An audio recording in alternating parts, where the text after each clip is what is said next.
every half an hour, one person dies of rabies in India. It's very shocking figures. Every year, 20,000 people die, mostly poor people, mostly in the villages, mostly 40% of them children. So, and very painful death. If you see rabies videos on YouTube, you'll be shocked to know to see them. So, these are the 150 countries in red where it is highly prevalent. Uh, some countries are free. You can see white countries. Yellow mean there is low prevalence. But India and Africa constitute about 95% of the rabies burden in the world. And every year, 59,000 people die of rabies throughout the world. So when we started in work in 2008 in Himachal in my clinic, I was posted in a district hospital as a medical officer, simple MBBS.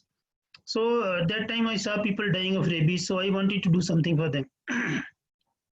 Basically, they used to die because the rabies biological were very costly, starting from 5,000 to 35,000. And in those days, people didn't have that much income, so they didn't used to go to purchase injections, and they go home. They used to go home, and they used to later on we used to know that they have died of rabies. So when we started, so there were many questions because rabies is a disease where not many people see the patient, even not even doctors. Patient comes, patient is diagnosed and straight away taken to a isolation facility. So many doctors and many veterinarian thought that he's unnecessary trying to do something in a disease which is not there because they have not seen it actually. So to prove them wrong, we started looking at the death records of medical college, and we saw from 2009 to 2017 there were 23 deaths in Shimla Medical College reported due to rabies, and majority of them were from Shimla district. Similarly, when we picked some dead monkey and pup, langur, Himalayan palm civet, some dogs, and extracted their brains, sent for rabies examination, all of them were found to be positive. So that means rabies is there, people are dying, animals are dying. So that's how we convinced our authorities, no sir, rabies is there, we have to work for it. We have to work to control it. You can see pup brain, 2.5 month old pup. We say vaccinate pups at 3 months, but this pup is 2.5 months and already suffering from rabies. So that's what we say, no, vaccinate pups before bringing home, then vaccinate at 3 months, then vaccinate every year. Still, if the dog bites, you have to go for vaccination because 100% dogs do not seroconvert despite being vaccinated every year. And this is another Himalayan palm civet. You can see this is a endangered animal in Himalayas, but she also died of rabies. So, what we did in 2008, we shifted from intramuscular technique of injection of vaccine to intradermal vaccine technique. So see, let me clarify, in rabies or in dog bite, we actually use two type of injections. One is vaccine, one is immunoglobulins.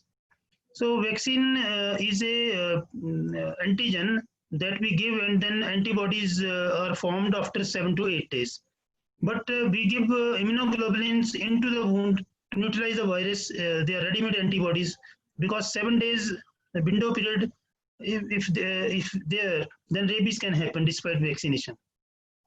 So first we thought of doing something to bring down the cost of the vaccine, and then later on we would show you how we brought the cost of immunoglobulins. So what we did was we pooled the patient at a centralized place, and then asked every patient to purchase one vial. Otherwise, earlier they were purchasing for every 5 vials every time for intramuscular use. So one vial they used to purchase, and suppose 4 people came to our clinic, each would bring one vial. We would take out one vial and share among the 4, and we by intradermal technique, by giving them small quantities of vaccine intradermally, and we keep rest of the 3 vials in the fridge. Next time when they come, we pull a vial from the fridge, then share with all the 4. Similarly, subsequent visits. So we used to say that bring one vial, the rest we would give you free. Actually, we were not giving free, we were sharing their vials only. That's how the cost came down from 2,250 rupees to 350 rupees per person. So when then the government saw that this is very cheap method and we trained the people. So government in 2010 made this rabies vaccine free in Himachal Pradesh. Earlier, everybody has to purchase. So this was first ideological victory and first victory in the fight for the poor, because now it was affordable to the government also. So now government declared that it is a political issue also, that we would give vaccine free, but not the immunoglobulin. The immunoglobulin is very costly. It can cost up to 35,000 per patient. So in 2014, what happened was there was no immunoglobulin available, and some of the people died despite vaccination. They have taken 3 shots, 4 shots, and some of the people died in front of some of them in front of me in medical college. So I was very perturbed, and then I wanted to do something to how to bring down the cost of this immunoglobulin. Immunoglobulin is ready-made antibodies that are extracted from the blood of the horse or blood of the human beings. That's how they are very, very costly. One drop costs thousands of rupees. So then we started working on this, and then we thought of one technique after reading a lot of literature, that instead of the technique advised by WHO, let us change it to only wound infiltration. The WHO advised calculate the amount by weight of the patient, give into the wound, rest give into the muscle. So we, after reading a lot of literature, we made a protocol that we would not give intramuscular immunoglobulin, we would give only into the wound, because virus is at the wound and virus does not go to the blood. So why to give intramuscular into the blood, intramuscular immunoglobulin? So this is how first injection was started in June 2018, June 2014, and this was the first outcome of that experiment. With the blessing of Dr. S.N. Madhusudana, who was heading the NIMHANS rabies division, which is a WHO collaborating center. So we collaboratively wrote this paper. And thereafter we got a mail from WHO that your paper is very interesting, and if this can happen, then why don't change the global policy? But you give us more data and more details. But we were not having much data. But suddenly we had a rush of patients, because only we were able having immunoglobulins with us. So we used to get references from patient referred from all over the state, and including medical colleges. So that's how we, within a short span, we had around 7,500 patients, and we published another paper that was also sent to WHO for consideration. You can see this lady bitten very badly by a rabid dog. Her daughter was also bitten, and both of them were referred from a clinic 300 kilometers away from Kullu. And we infiltrated the immunoglobulin, we gave intradermal vaccine, and both of them are surviving. But when they went back, the same dog has bitten their cow, and the cow died of rabies.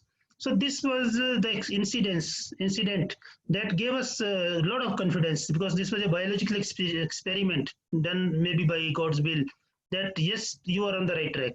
So then our fear was gone, and we were very boldly, we started doing this local infiltration of immunoglobulin and vaccination.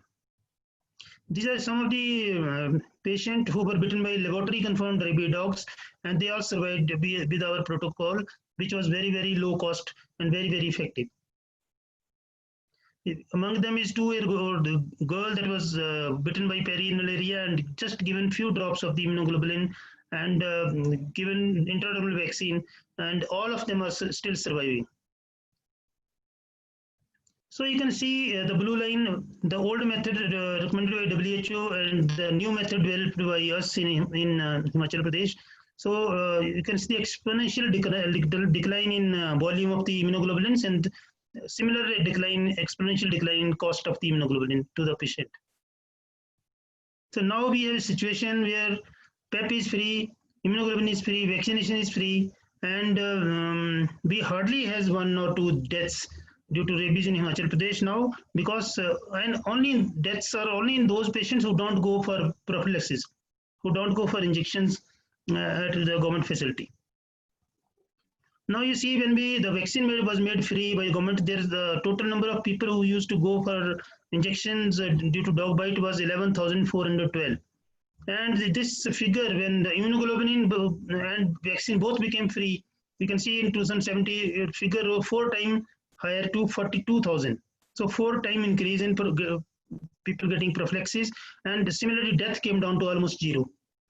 It was 35 in 2015, and now it is almost zero, or 1 or 2 cases, only those cases who don't go for injection after dog bite. So, but I would say that a new model has been developed by us, whereas due to human vaccination only, we have brought death and misery to almost zero level. And this is a slide showing negligible reaction, pain, nothing. So then this is a letter that was issued to all doctors to follow the WHO guidelines as per our model. And you can see small amounts were given to the patients, and all of them survived. This is another paper that has recently been published and sponsored by WHO, because this says that we can bring down the cost to less than $1 per patient. So now we are following new WHO guidelines. We have 90 pooling centers. We have a video made how to do this infiltration of small wounds, big wounds. All this is shown in the video. So in 2014, we started this new protocol that was ratified by WHO in 2018 and by NCDC, Government of India, in 2019. You can see this infiltration being given, immunoglobulin infiltration. So now we are collaborating with some universities to make microneedle patches, so that this prophylaxis of vaccine can be provided to remotest of the village without cold chain and all these things. So we are already in advanced technical know-how with the other universities. So if we shift from intramuscular to intradermal vaccine, you can see the more than $200 million were saved. And if we shift from previous WHO recommendation to new protocol that was developed by us, we would save around you can say $110 million per year. And obviously we would save lives of more than 60,000 people per year. And similar protocol we have used in cows, buffaloes. I would say that thousands of cows and buffaloes who die of rabies would be saved. So this is a paper from Netherlands. They have said that in 1 year period, in 4 year period, they have saved 1.1 million euros by adopting Himachal methodology.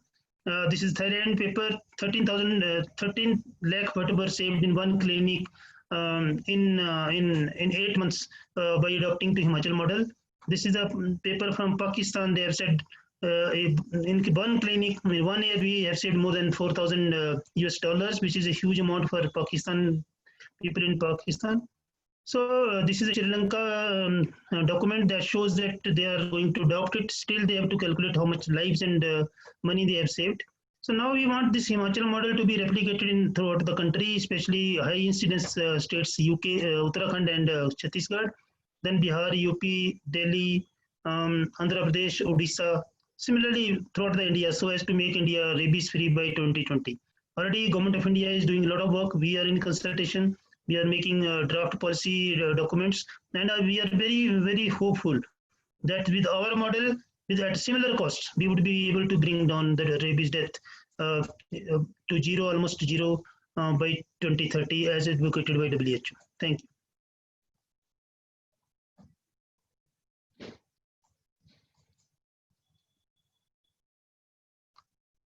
It's over to you.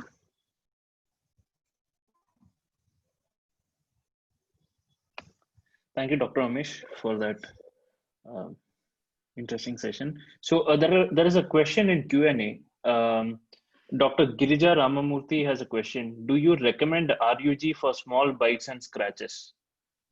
Can you remove my screen so that I can also see? So yes, sir, you can unshare. I will just stop the share. Yeah. Stop share. Okay. Yes. Yeah. You recommend rig for small birds? Okay, that's a good question. Dr. Girija, see, many times, yesterday also I gave a discussion on this. See, even many times we are not able to distinguish between whether we should give immunoglobulin or we should not. So simple thing we have devised is do a spirit test. we have spirit swabs in the clinic. We just pick up one spirit swab, rub it on the injury, and if tingling is there, that means there is a skin is broken, and we need to give immunoglobulins whether there is a blood or whether there is no blood. So no, this is a simple test. So even a single drop of blood constitutes type 3 wound, and we have to give maybe 0.01 ml of immunoglobulin to cover the wound surface of that single puncture wound. So yes, we have to give.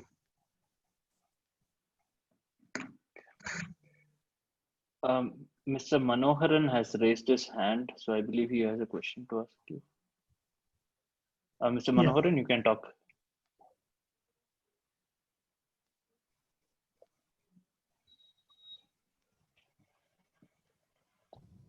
Hello. Yeah. Yes. Am I audible? Yes, you are, Mr. Manoharan. Yeah, doctor. Actually, you said your post-bite exposure treatment was successful with a minimal immunoglobulin therapy with the vaccination, right? Yes. Yeah, I just want to know whether the rabies virus, if it enters the nervous system, will it work? That's a good question. Actually, that's what I said in my first slide, that once the virus attaches to the nerve, then because no vaccine or no amount of immunoglobulin can save a patient, then rabies is definitely going to happen. So all the prophylaxis that what we do is, whether it is a vaccine administration or whether it is immediate neutralization of the virus by giving immunoglobulin into the wounds, the whole purpose is to stop the entry of the virus into the nerve. So that's what we do by giving vaccine and immunoglobulins. Yeah, it is only to neutralize the free viral particles around the wound area, right? Yes. Yeah, but if it enters, actually there was a protocol called Milwaukee. They claimed some success, but when it was tried around the world, they didn't get that much success. Yes. So as of now, there is no effective treatment if the virus enters the nervous system. Yes, definitely. Right, sir. So that is why, being a veterinarian, we would suggest to go for a complete vaccination of stray dogs, including pets. Yeah, that's good. Household dogs. That's good, sir. Yeah. No, the quantum of money spent for the post-bite exposure in human beings, if it is focused on the animal vaccination, particularly stray dogs, then the incidence can be brought down over the period almost by what people are aiming for 2030 rabies-free country. Yeah, rabies-free world. Right. Yes. So that is my humble suggestion to the scientists or policymakers around the world. Yeah, thank you. Okay. There are two things, sir, I would like to, because you are a veterinarian.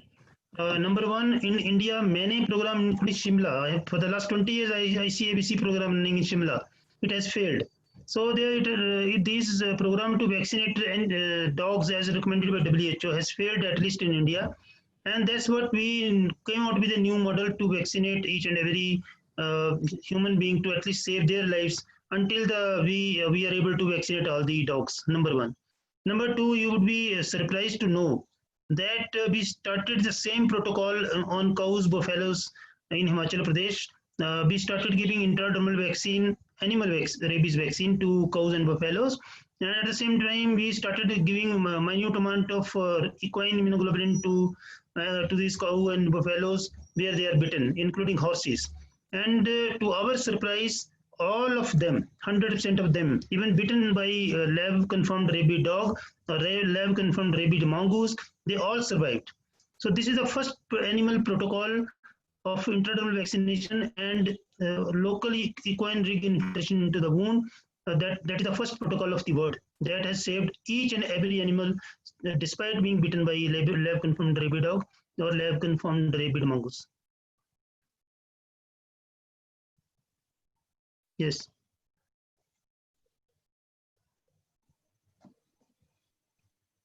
Sir, I also have a question.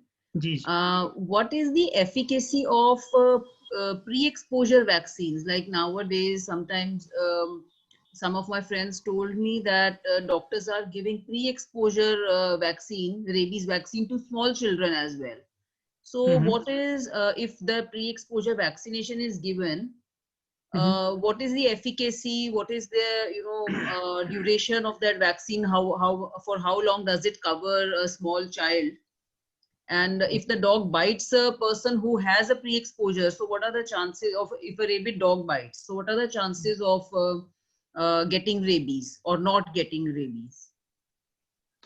So many questions. Number one, pre-exposure vaccination is highly effective, and its effect has been seen up to 21 years after giving pre-exposure vaccination. Now, people say it is almost lifelong. Memory cells are there, but not the protection. That there is a difference. So once you have given a pre-exposure vaccination, you are bitten by a rabid dog anytime in lifetime. Just you wash the wound and give the child or adult, whatever, 4 doses of intradermal vaccine or 2 doses of intramuscular vaccine, and that is enough to give a boosting effect, and nothing would happen.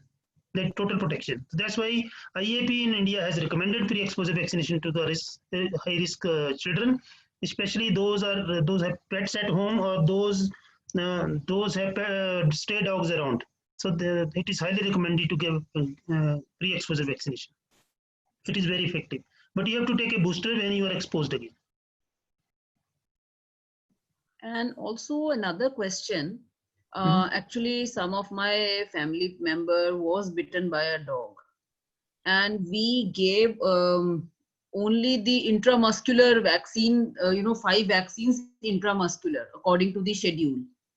So what is the difference? Is it important to give that, intradermal vaccine that you said 4 doses?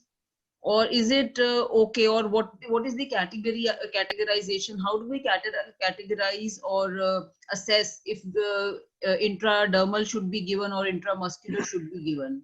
Because still, in the hospitals, they are giving 5 doses intramuscular. Yeah. So see, the evidence that has come has now shown that intradermal is superior to intramuscular. So that's why WHO has recommended only 3 doses of intradermal, while the intramuscular you have to give 4 doses. So large amounts of some medicine doesn't mean that it is more effective. So that is very important lesson that we should know. Sometimes the route also matters, and if route is correct, then even small amounts of vaccine works wonders.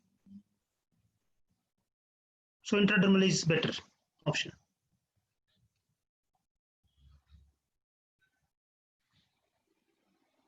Doctor, we have one more question from Deepti Mai Sahu. Shall we administer ARV to day-old calf or pup if bitten by a stray dog of unknown history?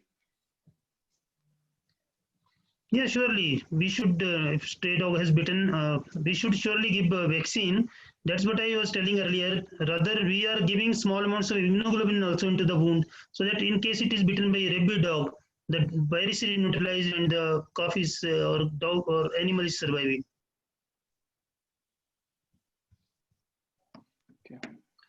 Okay. Another question. Hello. Sorry. Somebody. Hello. Hello. Who's speaking? Hello. Can I ask a question? Yeah, Dr. Girija Dr. here. Girija Ramamurthy is on line. Sir, I would like to know, when a patient comes bitten by a dog who is already the dog is already vaccinated. So whether we have to give a vaccine or RAG for that patient. Patient is bitten by a pet dog, already vaccinated dog. Yeah. See, this has been shown that around 10 to 15% dogs, even given vaccine regularly yearly, they don't seroconvert. They have inherent resistance to rabies virus or rabies vaccine. So that's what even if the dog is vaccinated, we recommend prophylaxis. We can't take chances with rabies. Thank you, sir. Okay. Sir, another question.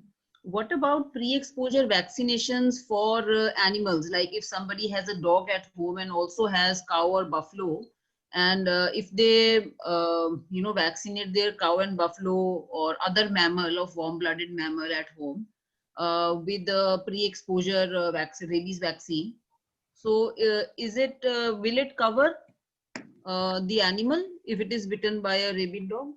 Yeah, again, like human beings, it's always European country always give pre-exposure vaccination. Rather, the vaccination we give to the dogs is pre-exposure only, so that rabid dog does not bite our dog, and that our dog becomes rabid.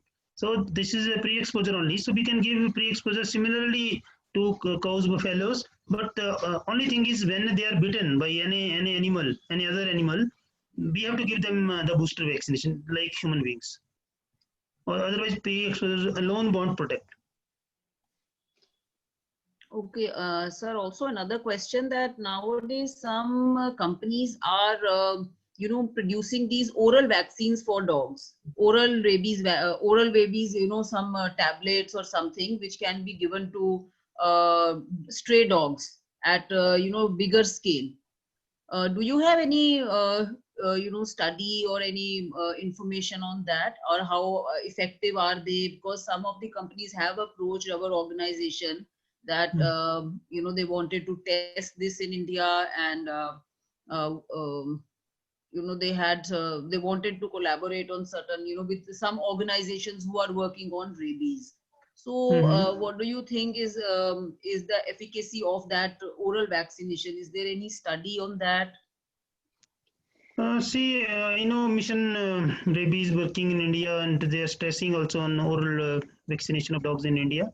As far as I know, there is no oral vaccine has been approved in India for dogs or for even wildlife. I would say that in Western countries, they're using oral weights for wild animals. But I don't know if they have been used for dogs, and that we need to be cautious about that. And we need to do some pilots to see the efficacy of those oral weights.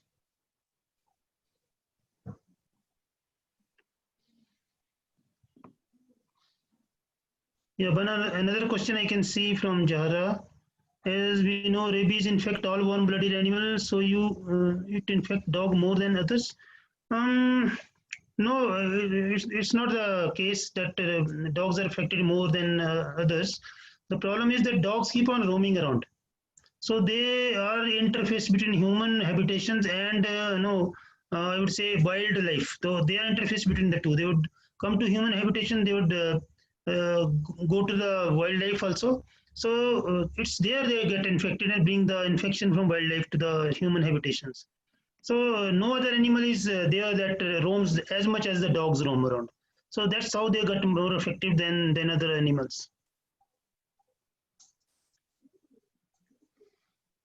Yeah. Dr. Girija, I believe, has another question. Sure. Sir, do we need to give ARV for cat bites? Cat bites? Yeah, surely, sure. See, in principle, all mammals can be infected with rabies virus. So all mammal bites should be given anti-rabies vaccination. Though human-to-human transmission has not been reported through bite, only organ transplantation. But more affected animals are dogs, I would say, cats, then monkeys, mongoose, jackals, and some of the wild animals. So we need to vaccinate. Okay. Is the intradermal vaccine different from intramuscular vaccine? Because we are using only intramuscular vaccines. We are not using intradermal. Is the same preparation? Is it the same preparation, or is the? Yeah, I would reply, madam. Are you asking about human beings or animals? Human beings. I'm a physician. Okay. So see, and as per new WHO guidelines, any intramuscular vaccine that has a potency of 2.5 IU per vial can be used for intradermal use. Okay. Definitely, intradermal use is better than the intramuscular use. That I already told you. Okay. Yeah. Thank you, sir. Thanks.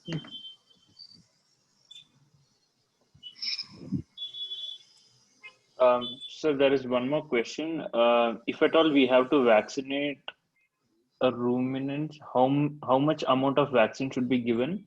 Do we have to consider the size of the animal? As generally for dogs and cats, we give 1 ml subcutaneous injection. Does that much will be sufficient for a large animal? Yes, I think schedule in animals is almost same. There is not much difference between small animals or large animals.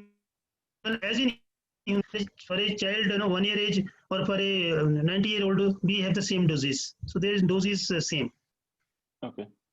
So there's a question from Saurabh. Do you recommend pre-vaccination for comorbid humans, diabetes, heart, cancer, renal, etc.? Any side effects?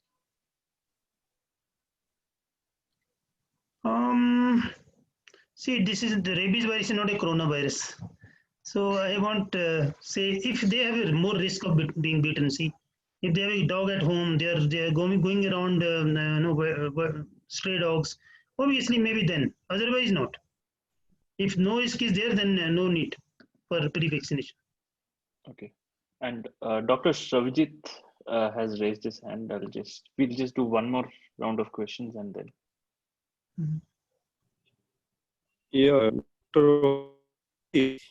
suppose one dog in our house bit a child or anyone, it may be multiple times. So vaccine is to be given multiple times. Once is enough for life. See, when we give full course of vaccine, there is no need to give another vaccine if bitten again up to 3 months. But after that, whenever a child or a adult is bitten, we have to give the booster dose of vaccine. No immunoglobulins. What about rat bitten? Rat is also same vaccine. House rat is there is no rabies due to house rat, but yes, you have gone to the forest and rat has bitten there, so maybe then you have to get vaccination. Same vaccine. Same vaccine.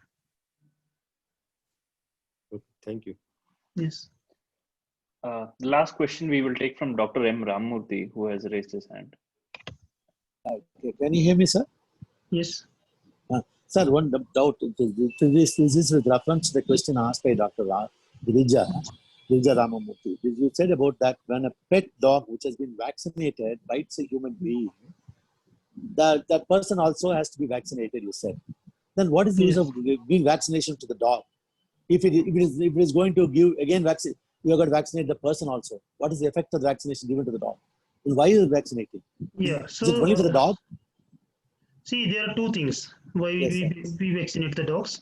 Number one, most of the pet dog, I also have a pet with me, stray bitch.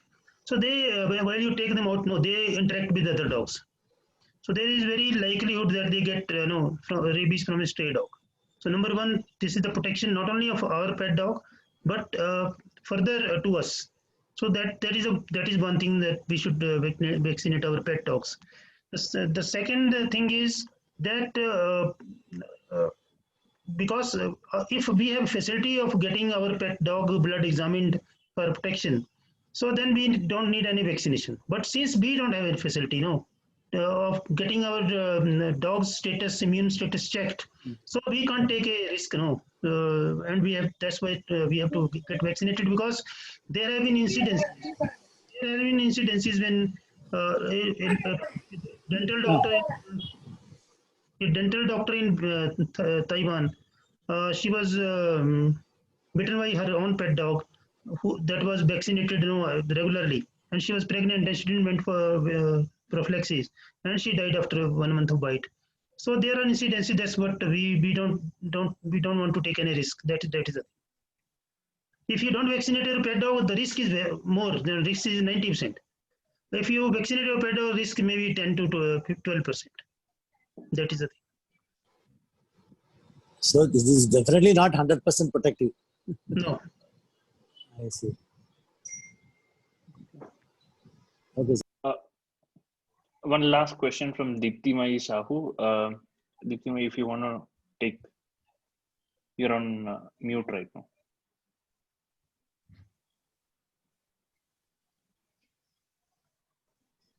Yeah, Nitin, can I ask one question? Sure. Go ahead, Mr. Yeah.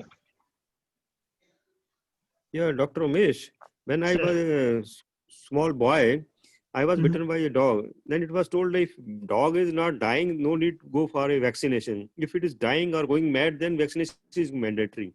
So there is a difference between these type of things. See, dog getting infected mostly dies within 10 days. So now earlier there was 14 injections and long schedules. Now our schedules is over by 7th day, 037. So we can't keep on waiting for the dog to die, and suddenly then we realize, oh, we are at risk. So we start our vaccination. So by the time 7th day we get it completed. So if dogs still survive after 10 days, then obviously we can say the dog is not rabid. But we can't wait for dog to die or to survive for our vaccination, because we can't take the risk. Because by that time it would be too late to start vaccination. And one thing more, it is said only mad dogs give some rabies. Otherwise, if it's a normal dog, it will not create rabies. That is also a difference. No, sir, it's very difficult to understand normal and no mad dog, because 30% dogs may be having paralytic rabies. So paralytic rabies, just dog standing and just biting you and then again standing. So paralytic dog does not run amok around. So that's what we can't judge from a dog's position, that whether it is a mad dog or whether it is a simple dog. So they're saying that if dog's saliva is coming out or tongue is coming out, then it's a mad. Otherwise, it's a normal. No, gives the indication of saliva and. No. If dog runs a lot, then obviously tongue would be out, saliva would be out. So it doesn't mean the dog is rabid. So we should not rely on these things. We should be careful, no, because rabies doesn't give a chance. That's a mad. No, sir. Then suppose a dog runs, 5 kilometers. Obviously, tongue would be out, saliva would be dropping. You can't make out whether this dog is this is all due to exhaustion or due to rabies. So this is difficult to make out. And also there are different form of rabies. Some rabies you will not have the aggression in the dog. Yeah, that is what I'm saying. It is form of dumb rabies. They'll just stop eating and they'll not be aggressive. So for a couple of days, it's very difficult to even make out if the dog is having rabies. Yeah. Right. Thank you, Umesh sir. Thank you. So we'll be taking the other questions, and possibly we can send an email to you. Maybe we can see it for the next series of webinar for veterinary professionals. Now I would request Ms. Sarija to take over and give her thoughts on World Rabies Days and what all things can be done on her perspective and FIAPO's perspective. Okay, thank you so much, Med Piper and Soumya, Nitin, and Dr. Umesh. It was very useful to listen to Dr. Umesh's thoughts and really wonderful things that he has done. So, and thank you for the kind introduction, Nitin. I'll just give a brief about myself again. So my name is Sirjana and I am a lawyer who wanted to work for animals. So I started very young in animal welfare, and I have been here for a decade and a half. And I have been working for small NGOs, for bigger international NGOs as a policy advocacy expert. And I am the policy advocacy head in FIAPO right now. I look after companion animals and also, welfare of farmed animal programs. So those are the major areas where I work. And my topic is strategies to minimize human exposure to rabies vaccine and our grassroots experiences. Basically what FIAPO has done. I'll tell you how we started and what were our experiences and how our program developed over a couple of years. When FIAPO started working in 2010, we started with a very small project in Varanasi, and we started with giving first aid and street vaccines to the stray dogs there in Varanasi. And gradually when you work with the community, you work with the animals, we started collecting data, and we started understanding what are the misconceptions around dogs, what are the misconceptions that people have. And so one of the biggest misconceptions in the community was that all dogs are rabid, which is definitely not true. All dogs do not have rabies virus, although we vaccinate, we recommend vaccination. But this conception, and there were so many cruelties because of certain misconceptions that were there. And after 2010, we expanded our program. There were capacity building sessions that FIAPO did, building capacity of so many different NGOs across India to vaccinate dogs, to reduce human-dog conflict. And taking experience of all those years, in the year 2018, we tried to develop a holistic approach from our experience, from our grassroots experiences. So we tried to identify some of the major, areas that should be covered when we develop a program, when we design a program. We tried and we identified certain components of that program which are important. And so we zeroed in on 6 components, basically.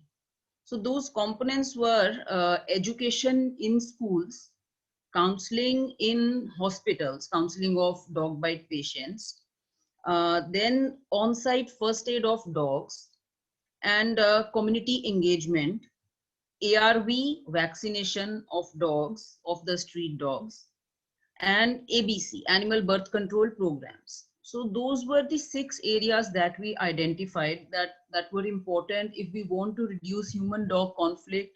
If we want to reduce deaths due to rabies, we need to have more awareness for human beings, and also reduce misconceptions around dogs in general. So we started our program in 2019. We developed the program in 2018. We rolled the program out in 2019. We chose 4 cities to develop our program, and those cities were Lucknow, Chandigarh, Ernakulam, and Trivandrum. And we had 4 dedicated people who were working there. So FIAPO covered around more than 500 schools. We gave education sessions in to more than 10,000 students in 4 hospitals, major hospitals that were receiving dog bite patients. Our staff was counseling those dog bite patients in the hospitals. On ground, we were doing first aid for the dogs, for injured dogs, and community engagement in the areas where there were a lot of dogs were there. We were doing community engagement. And animal birth control program and anti-rabies vaccination program for dogs. We were contacting municipal corporations and animal husbandry departments of these states and engaged with them to start these programs for animal birth control and giving rabies vaccinations. So that was the approach that was devised by us, and to reduce the human-dog conflict. And there was a lot of data which was gathered around when we were doing education sessions and counseling sessions. And we see that awareness is also a very important part of reducing human-dog conflict, and really engaging people how they can empower people to not getting bitten by dogs, basically. So all those sessions were focusing on that. In our education sessions in schools, our major focus was to tell the students that how to identify certain dog behaviors, and how the student, or how the children can safeguard themselves against dog bites, how they can identify how the dog is reacting, how the dog is behaving, how they should bypass that reaction, and how they can get protected themselves. And these education sessions really gave us a lot of insights. There were so many questions that were asked from the students. And I think the awareness session in schools and giving these education sessions are a really important part of awareness. And giving these to school children who have their tender minds, they really listen to these kind of things and they are interested in animals. The children have internal compassion towards animals. So these education sessions really gave us the insights that how the data we gathered and the post surveys that we did after our sessions, those showed that these sessions were useful for the students in schools. And we also advocated with different state education bodies that they should have these awareness sessions as part of the curriculum or as a general session in the schools, where they can give these in their during the prayer time or somewhere there, where the students can be made aware about the dog bites and how they can protect themselves. Again, the second part, which is counseling of dog bite patients in hospitals. The thought behind that was, when a dog bites a person, there are a lot of negative feelings around that dog bite, and people will go and kill. And as an animal welfare organization, we really we promote compassion towards animals. And those sessions were really useful to understand that what goes inside the mind of a dog bite patient, and what do they what are the negative feelings or thoughts they have. So most of the session, our counseling sessions, focused on reducing those negative feelings, where they could vent out their anger to our staff person there, and really engage with them and build that compassion, and maybe also try to understand that why the dog has bitten them. And we try to focus on those aspects with these dog bite patients. And it I think because a lot of the patients were adults, the people we were counseling were adults, we were able to turn around some patients, and they became our supporters in the sense reporting cruelty. They understood why the dog has bitten them. So all these things really go a long way in reducing animal cruelty. And that we were able to achieve what we focused on in those counseling sessions. And then on-site first aid first aid of dogs and community engagement, these things went on hand in hand. And a lot of communities, like in the sense where there is a group of shops which are there.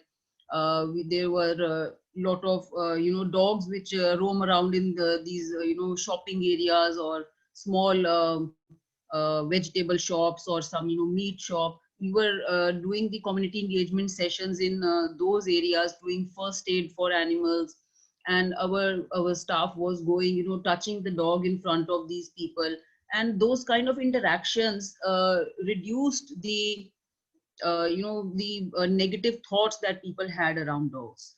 And they would come and engage themselves with the staff members, that what are they doing, what is happening, and why they are coming and treating the dog. So, and these people were also they started volunteering for animal welfare things, and they would report cruelties, they would report injuries, they would report a lot of things. And that kind of reduce the conflict in those areas. And some of the people became dog feeders. They started feeding the dogs. The engagement with the people focused on that, the reasons of dog bites, basically. If the person is aggressive towards the dog, and if you are throwing or hitting the dog, that dog will become aggressive towards all humans. So the main focus was to reduce that negative feeling, and to tell people that dogs will not attack unless they are provoked, or they are diseased.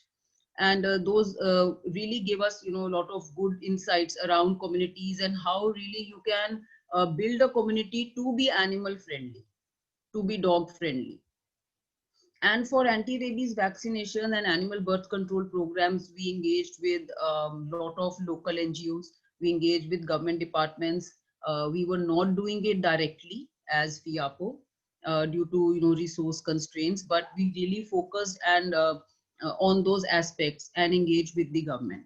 So overall, in the last year, we had really good experience of working in this way holistically, treating the patients. And also a lot of patients would come in for vaccination and maybe get 1 dose or 2 doses. They were not completing their vaccination. The counseling sessions also exposed them to the importance of vaccinations, getting their vaccination schedule completed.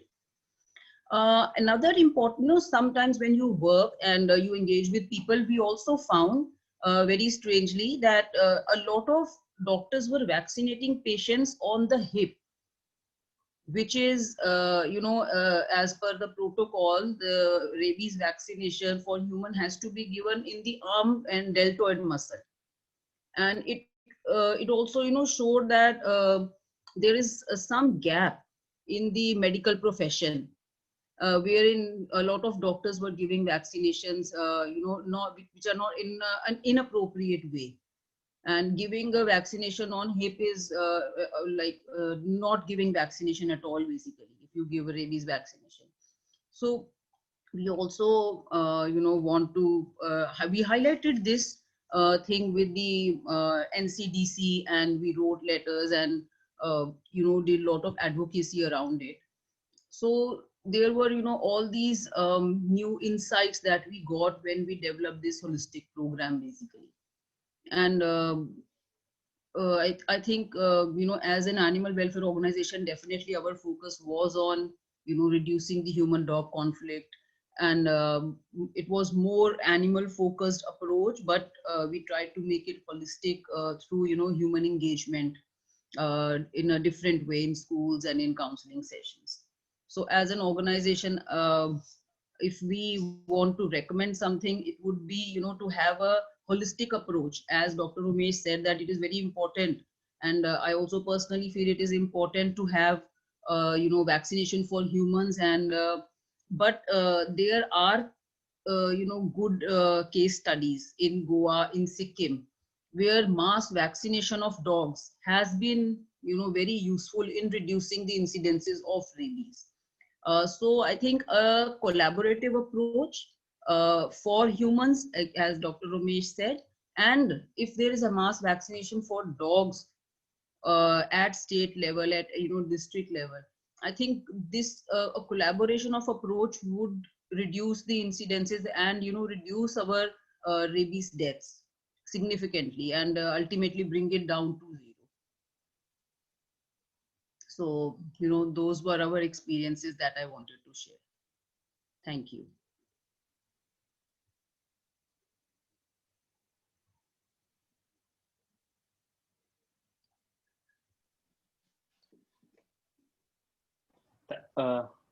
Yes, Soumya, go on. No, I was one moment. I'm just checking the questions. One moment. Okay. No open-ended questions. Okay.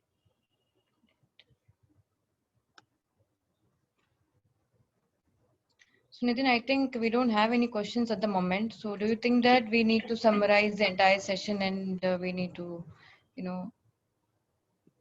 Yeah, that would. Sure. Okay, so we have one question. In your opinion, how can stray dog population could be controlled? Yeah, interesting question. And also, the question we get asked very often as an animal welfare organization, that what are you doing? What are other animal welfare organizations doing in reducing the stray dog population, and why there are so many stray dogs around? Previously in India, stray dogs used to be killed indiscriminately, and lot of animal welfare organizations fought against this indiscriminate killing, sometimes through bullet, or through giving these poison tablets, and or just beating the dog to death by these corporations and all. And, in 2001, we had Animal Birth Control Rules under Prevention of Cruelty to Animals Act. So these rules focused on, having animal birth control centers. And we think that controlling dog population or controlling the population of any animal, like, dogs are not the only ones that are creating problems for people. As sometimes we see as animal welfare organization that in Himachal, there are monkey menace. People call it a monkey menace because there are so many monkeys. They destroy the fields, they destroy crops of the people. So I think the best way is animal birth control programs that can significantly reduce. A proper animal birth control program will bring down the population of stray dogs significantly, I think. So, ma'am, one more thing. In cities like Bangalore or Chennai, you do have these occasional spurts of issues where, they have one or two localities or colonies. It becomes a local political issue. So if there are any people on this probably webinar who would probably want to reach out to FIAPO and say that we have this problem and we would seek some sort of guidance, how do they reach out to FIAPO? What is the protocol there? Yes, so you can reach out to FIAPO. We have a helpline. We have our email address. I can share that Sure. in chat box. I'll just write the email address. Just a second. I think I'm not able to write any comment. So it's like mail@fiapo.org. Okay.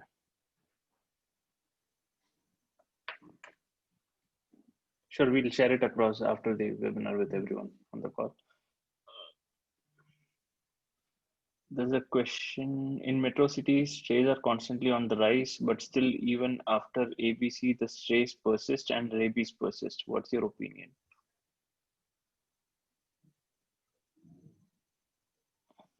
I believe you already answered that, but yeah, please take it. Yeah. See, there is no connection between animal birth control program and rabies as such. If you sterilize a stray dog, it will not reduce or not finish the rabies virus if it is present in the dog. But the point is to reduce the population so that they do not reproduce. So, and there are no, more stray animals around. One female stray dog can produce, 16 puppies if it over a period of, in 1 year. If it is a young dog, maybe, 32 puppies. So our focus is to reduce the population, and that, will reduce the reduced population means there is less conflict and less dog bites.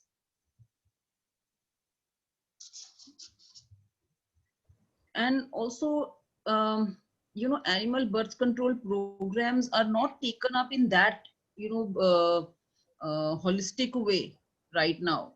So there are some animal birth control programs. The municipal corporations would run them for 6 months or 1 year. After some time, they do not have the funds to run these animal birth control programs. And along with animal birth control programs, I, feel that if they start doing vaccinations, it will be effective. So it has to be a combination, not only reducing the dog population, but also vaccinating the dog population at mass level. And a combination of both these things would reduce the incidences. Okay. So there is one more question. Chance of vaccination failure. I think that's a question. Dr. Ramesh can speak on this.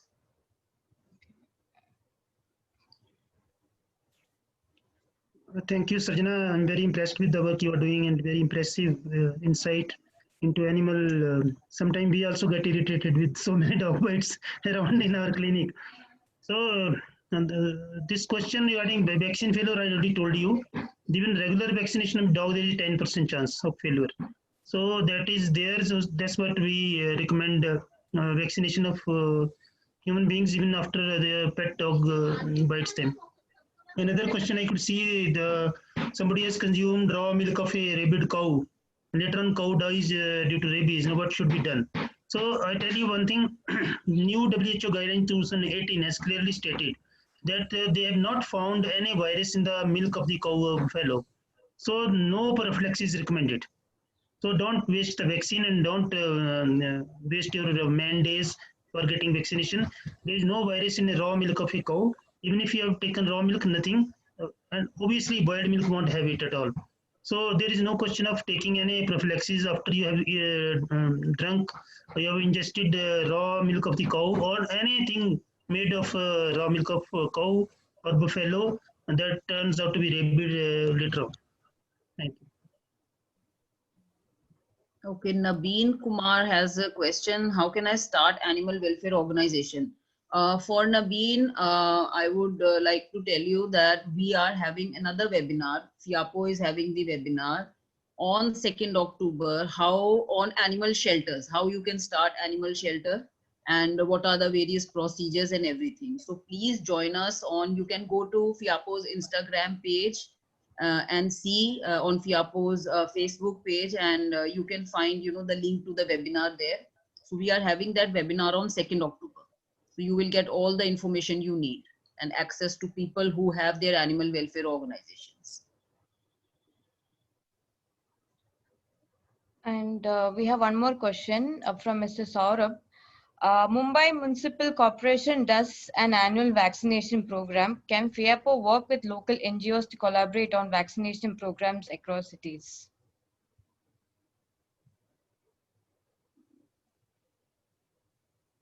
Yeah, so actually I'll clarify something. FIAPO is a federation and we are a collaboration of organizations. So there are a lot of local NGOs that are associated with us.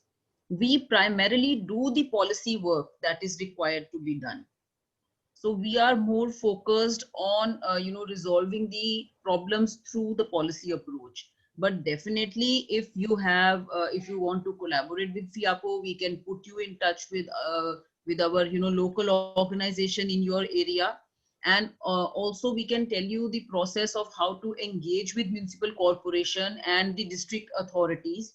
If you are in a village, how you can engage with the Panchayati Raj. If you are in a city, you can engage with municipal corporation. We can definitely guide you on this and put you in touch with the local NGOs that are there in your area, if there are any. Otherwise, you can approach the government departments for getting your getting your colony dogs or stray dogs vaccinated. Sure, we can.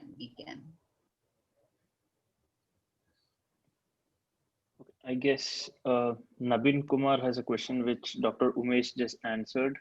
If dog bitten in udder, can we allow calf to drink milk, or we can use? I